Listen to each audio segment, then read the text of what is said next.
பணிவே துணை. வாழ்க செழிப்புடன், வாழ்க விழிப்புடன், வாழ்க நிறைவுடன்.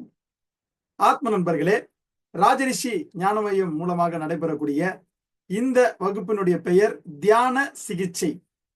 இந்த தியான சிகிச்சையில உறவுகளின் உன்னதத்தை உணர்வதற்காக உளறல் தியானம் என்ற முறையை திங்கட்கிழமையிலும், உடல் நலத்திற்காக நன்றி உணர்வு தியானம் என்பதை செவ்வாய்க்கிழமையிலும், சுய விருப்பம் நிறைவேறுவதற்காக சங்கல்ப தியானம் என்பதை புதன்கிழமையிலும், மன அமைதி அடைவதற்காக, மன நிம்மதி அடைவதற்காக ஏற்பு தியானம் என்ற முறையை வியாழக்கிழமையிலும், செல்வ செழிப்போடு வாழ்வதற்காக பண ஈர்ப்பு தியானம் என்பதை வெள்ளிக்கிழமையிலும், மரண பயம் நீங்குவதற்காகவும் தன்னிறைவாக வாழ்வதற்காகவும் மறுபிறவி தியானம் என்பதை சனிக்கிழமையிலும் வாரந்தோறும் நடைபெறுவதற்கு ஏற்ற வகையில நாங்க வடிவமைச்சிருக்கிறோம்.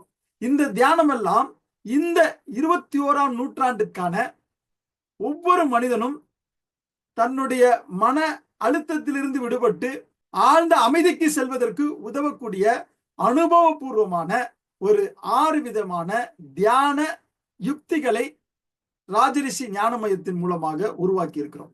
இந்த தியானம் என்பது வெறுமனே அமைதிக்காக மட்டும் செய்வதல்ல.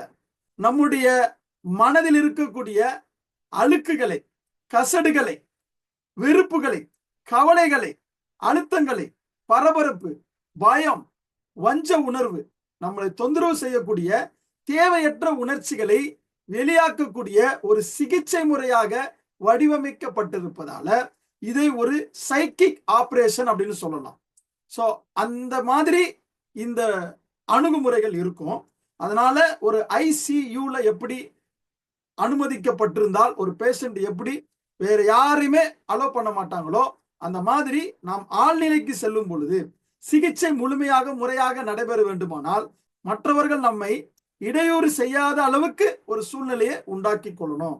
முதல்ல ஒரு தனி அறையில் யாரும் வராத வகையில அந்த சூழ்நிலையை அமைத்துக் கொள்வது சிறப்பு. 2வது விஷயம், ரொம்ப ரொம்ப முக்கியமா, செல்போன்ல இருந்து அந்த போன் கால் வராத வகையில இந்த கால் ஃபார்வர்டு செய்து வைத்துக் கொள்வது மிக சிறப்பு. ஏன்னா இத சைக்கிக் ஆபரேஷன் சொன்னோம். எந்த ஒரு இடையூறும் புறத்திலிருந்து விடுபடக்கூடிய ஒரு அம்சத்தை பிரத்யகாரா என்று பதஞ்சலி முனிவர் சொல்கிறார். அந்த அம்சத்தை நாம் ஏற்படுத்திக் கொள்ளணும்.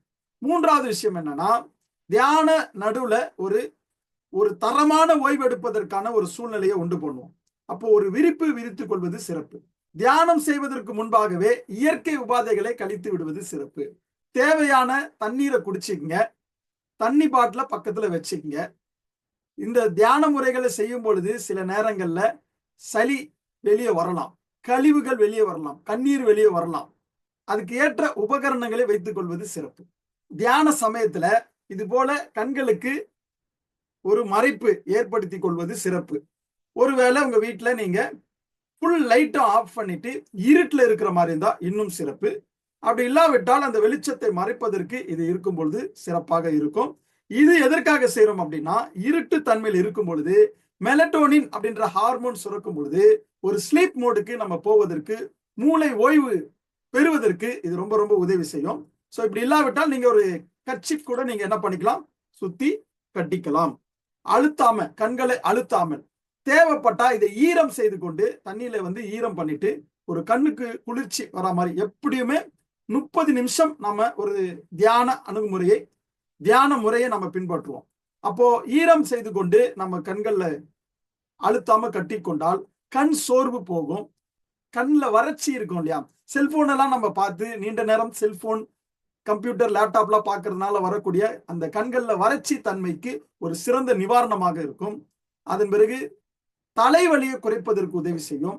மன அழுத்தத்தை குறைத்து அந்த கண்களும் மூளையும் ஓய்வாக இருப்பதற்கு இது உதவி செய்யும்.